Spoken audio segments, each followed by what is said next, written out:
Hi, I'm from the Thinking Slow Partnership. This week there's been some quite big news with the testimony given by Dominic Cummings. And I actually wanted to go through that with you because I think the main points of what was actually said have actually been hidden by the media. And we've actually missed a lot of the important points in there. So this presentation is to go through some of the things I think that are important that we all sort of know and think about.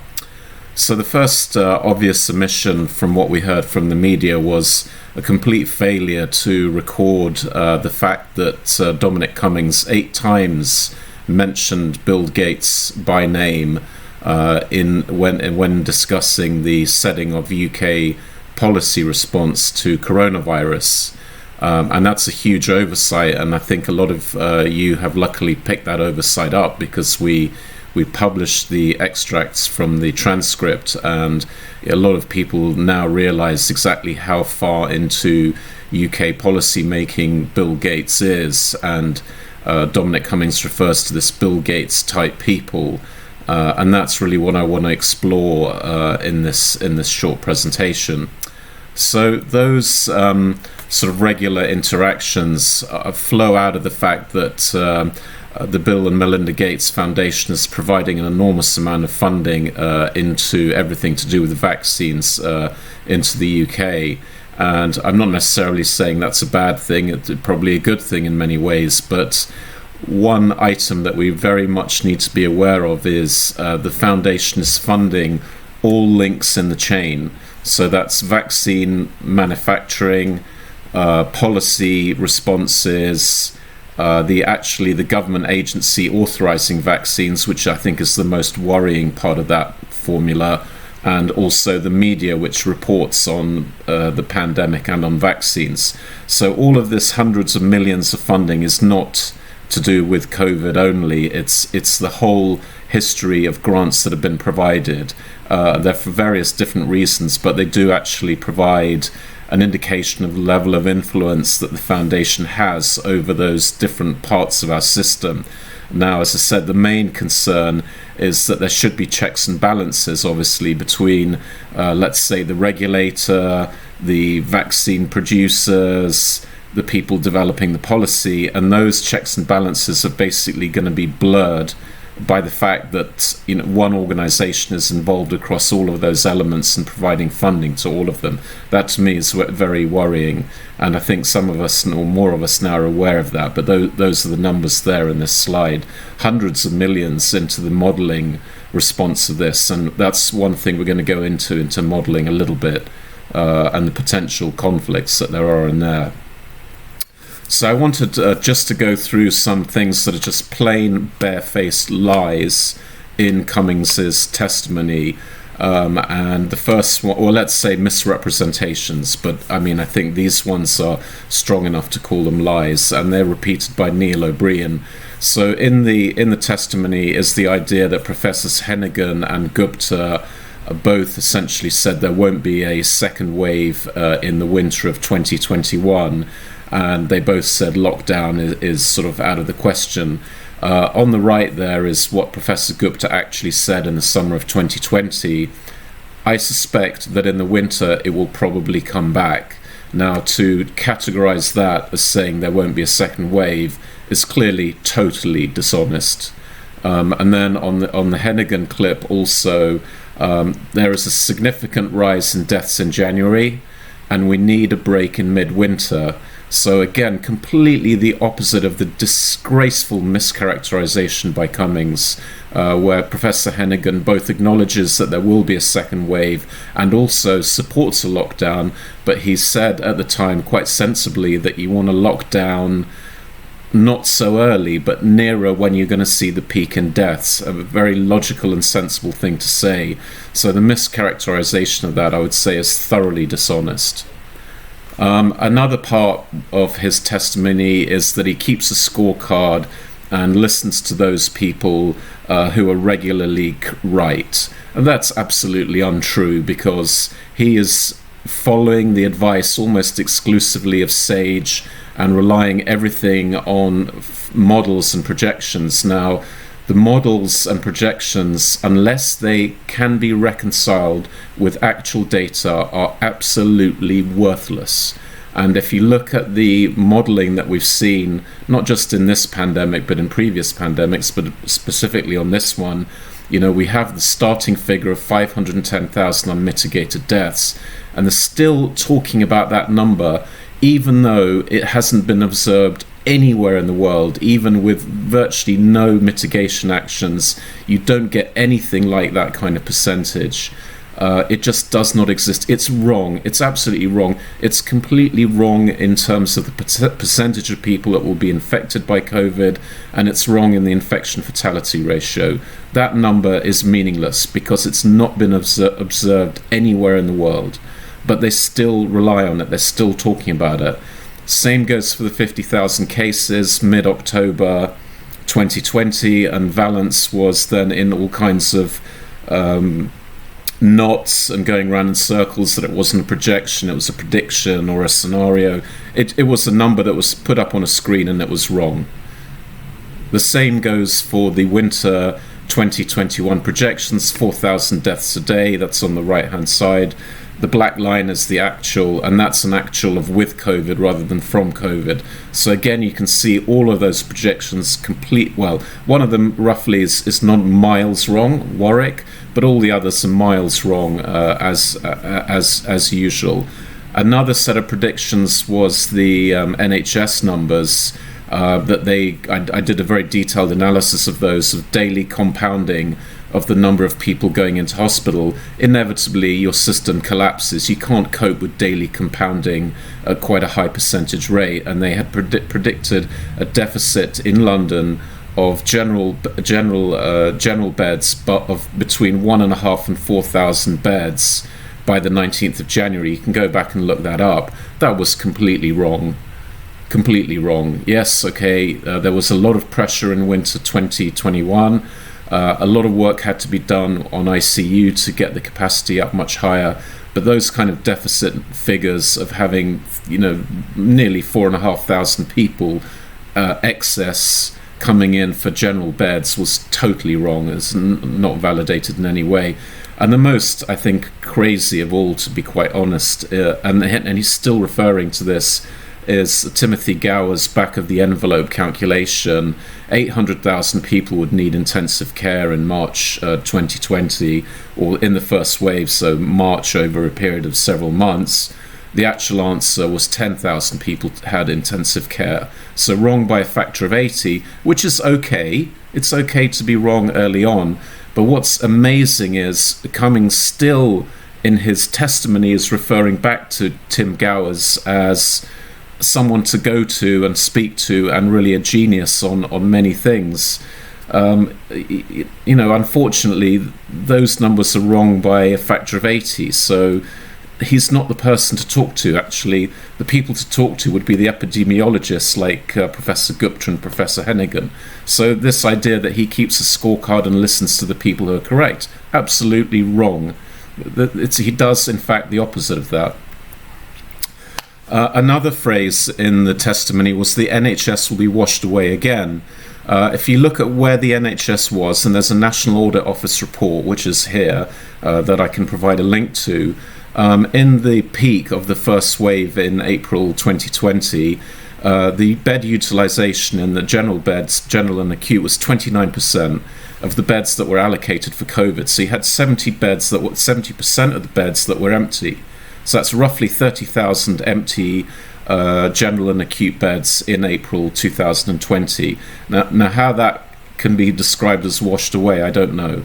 And the critical care beds, they reached a maximum utilization of 54% of COVID patients, or patients with COVID. Also a very important distinction, but something we can leave for the moment.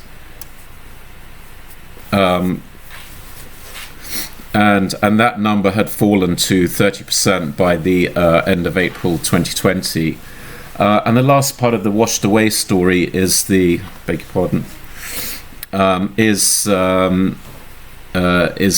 emergency that was called at Northwick Park, which was cancelled the next day.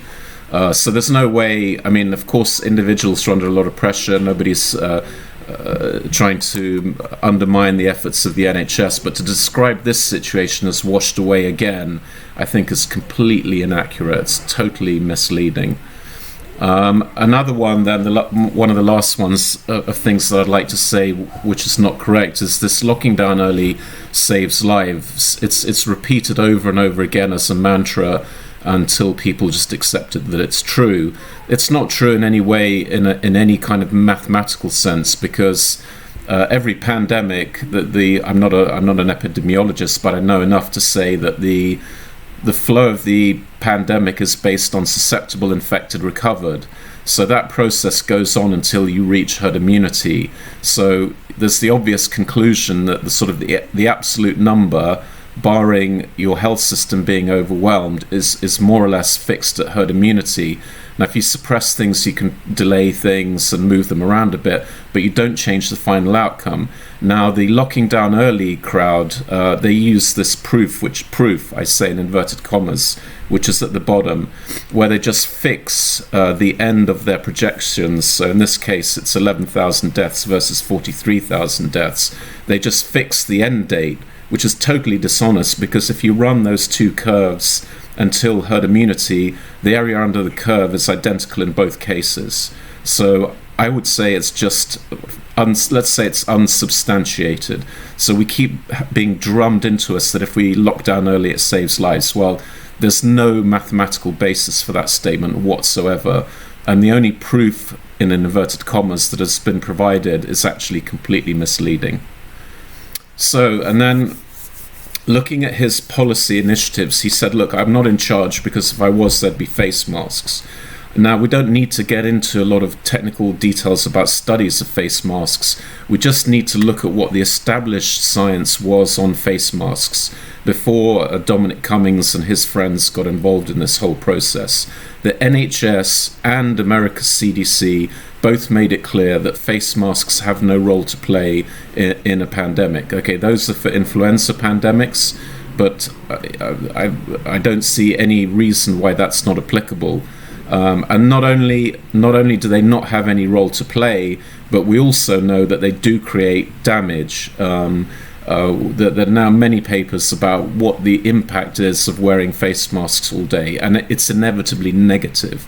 Although at the beginning of this whole process, people claimed, no, look, there's no impact at all. It's clearly ludicrous that you can wear something over your mouth all day and it has no negative impact. Well, that's now been proved by scientific papers if you need them.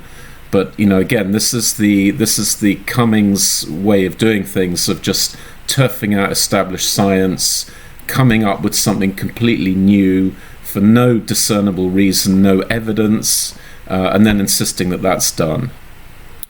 So really now, going through the testimony, if there were going to be three honest conclusions from the Plan B presented by Mr. Cummings, it's lockdowns will create and are creating far more damage than COVID. I think that's already obvious. I mean, we have 400,000 people now waiting more than a year for medical procedures in the NHS.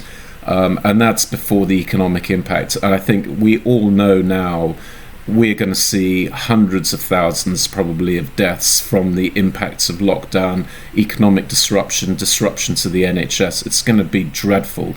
Now, SAGE knew about this, and it's in their minutes. This chart is from the SAGE minutes. It's not some conspiracy theory. So already at this stage, in July 2020, it was clear that the impact of lockdown in terms of years of life lost would be 1.5 to 1 for COVID. And the other main point about this is that, as we said before, the COVID deaths more or less would have to get to a certain level to get to herd immunity. But the deaths in the circle, in the square, are all avoidable. These were completely unnecessary and avoidable deaths, whereas the COVID deaths were sort of less avoidable, if that makes sense. So that would be the first real conclusion, is lockdown is going to kill many more people than COVID. And you can put a finger in the air and guess what that ratio is, but it's going to be high. And that's the tragedy of all this, basically, is his Plan B. That's the tragedy. The other point was, we've seen now from quantitative analysis, lockdowns don't work. Dozens of papers, including very powerful analysis from Professor Ioannidis, they do not work. That's the numbers. You cannot argue with the numbers.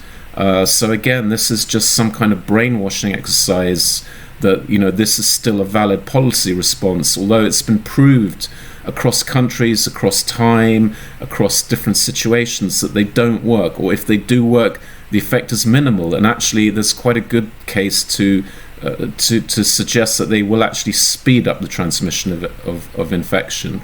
That's very counterintuitive. I don't think anybody knows exactly why that is, but that's what the data tells you is happening. So you cannot argue with data ultimately. That's what it is. And then the other conclusion is probably the most obvious conclusion from all of us again.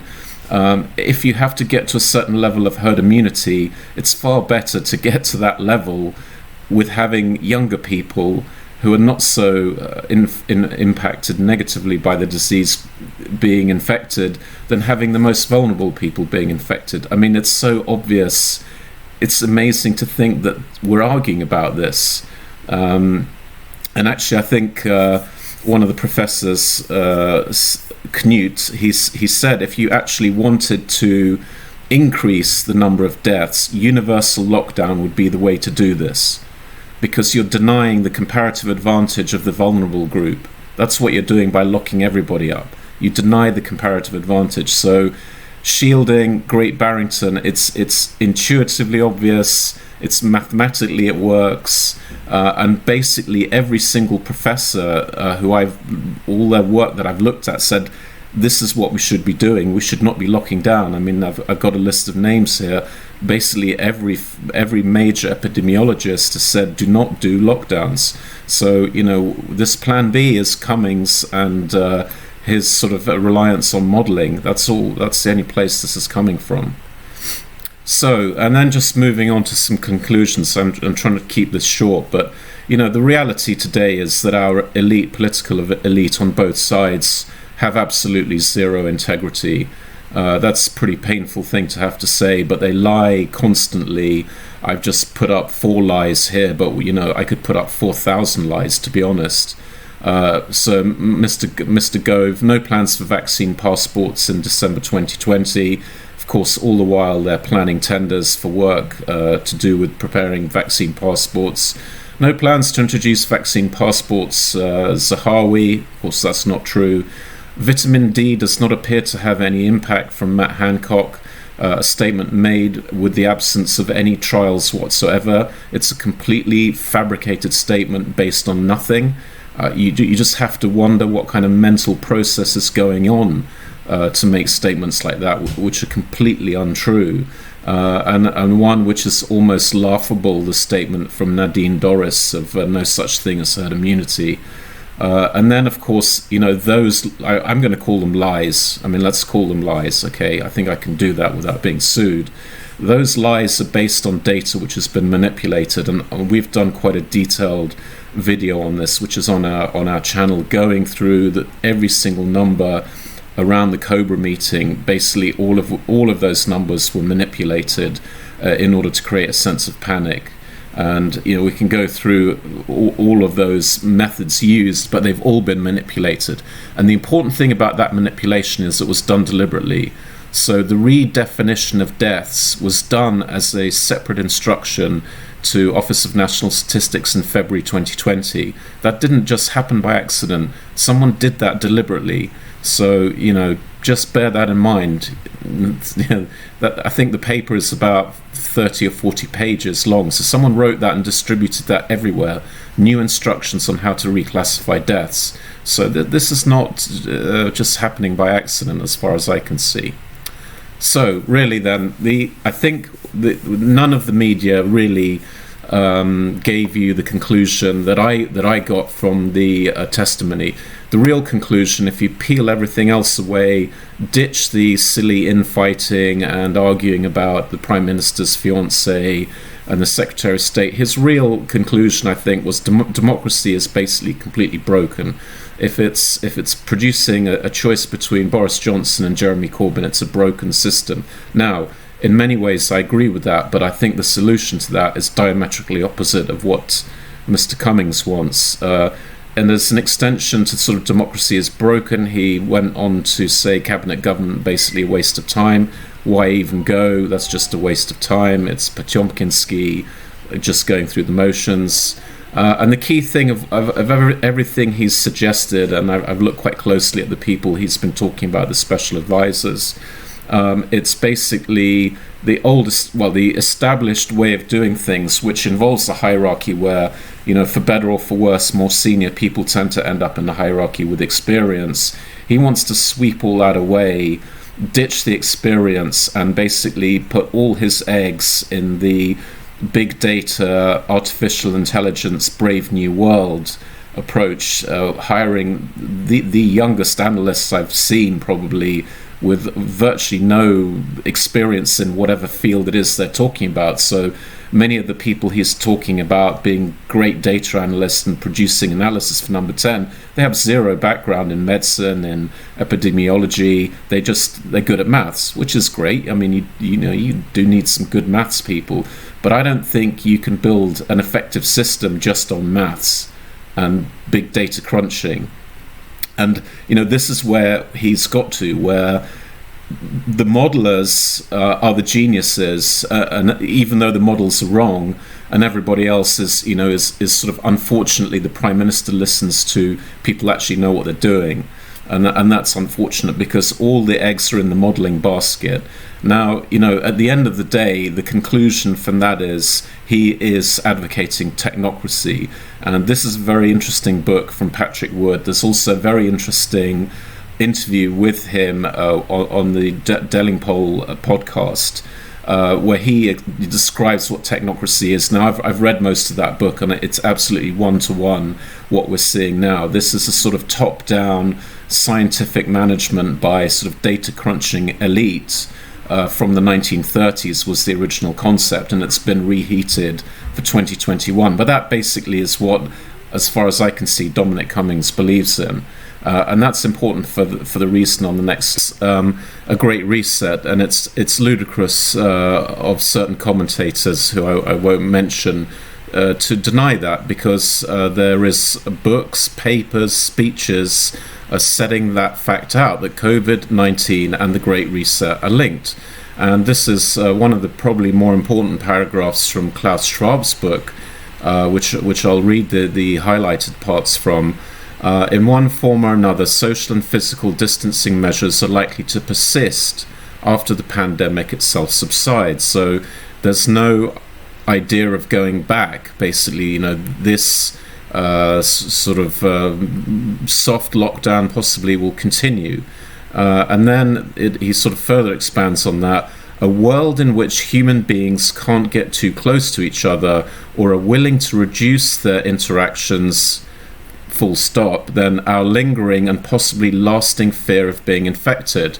Now, the last line is quite interesting, because I think one thing we've all learned is that fear has been manufactured and emphasized and inflated as much as possible. Now, we went back into early 2020 and saw, who were the key players manufacturing that fear. And surprise, surprise, Klaus Schwab was one of those figures, claiming that COVID-19 was, I wouldn't say an existential threat, but one of the worst, I think, the last 100 years, he said. Another figure was also, surprise, surprise, Bill Gates. And the third figure is George Soros. So, those are very senior, sort of level-headed guys that have seen it all. But, coincidentally, they all cried that COVID-19 will be threat of the last 100 years or since the Second World War, language like that. Now it is a disease, and it's very bad, and lots of people have suffered from it. But at the end of the day, it will have less loss of life in terms of years of life lost than 1957 and 1968 influenza. So yes, it's very bad, but creating that panic once you're panicked, then you can do all kinds of silly things, and I think that's really where we are today. Now, the reason that fits in nicely with Technocracy, which fits in even more nicely with the 6 carbon budget, because we've been studying the 6 carbon budget, and the 6 carbon budget basically will dictate to you and me exactly what we can and can't do, and actually most things we can't do. So it's already clear from the 6 carbon budget that we will be told essentially what we can eat. We will be told we're not able to fly. We'll be told who we can see and when, and it's already been considered as bad for the environment for us to actually meet our fellow human beings. So this is the way we're going to get railroaded into this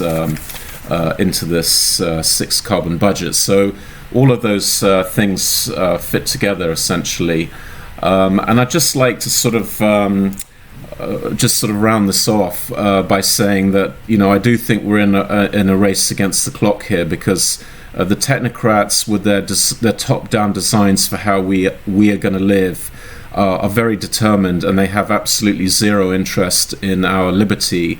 That does not count in their plans. In fact, liberty has to be withdrawn once and for all. And I actually think that liberty will extend to our own, basically, bodies.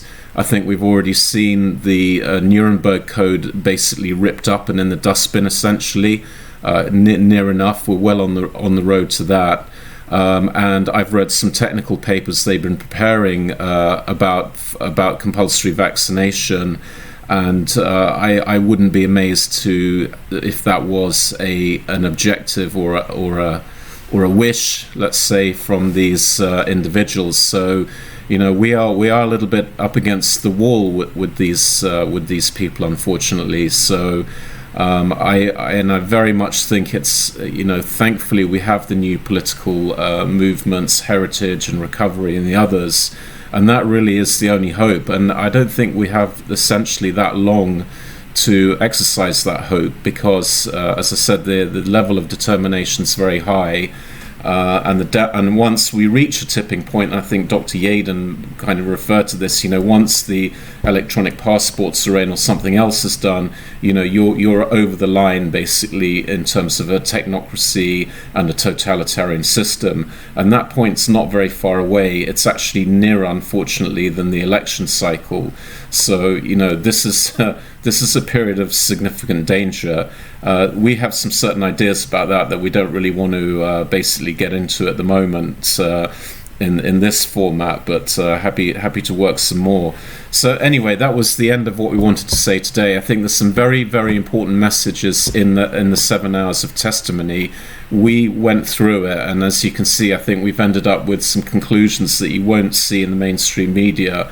And I hope this has been useful. I think many people already understand this, and probably those that don't probably won't get it. But we hope this just gives you a little bit more information, a few more data sources, and you'll find a lot on the website that really explains all of these things and providing more information too.